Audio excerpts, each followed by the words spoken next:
The verse of the day. Today's verse can be found in the second book of Corinthians, chapter 12, verse 9, and it reads as follows. Each time he said, "My grace is all you need. My power works best in weakness. So now I am glad to boast about my weaknesses, so that the power of Christ can work through me." In this chapter, we see Paul writing to the Christian community in Corinth, discussing his experience of receiving visions and revelations from God.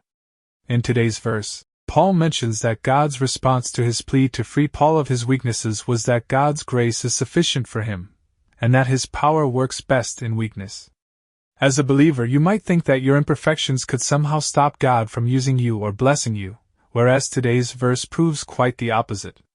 Contrary to what most people might think, it turns out our weaknesses are actually something to boast about, for it is in our weakness that God's power is at its highest level of effectiveness.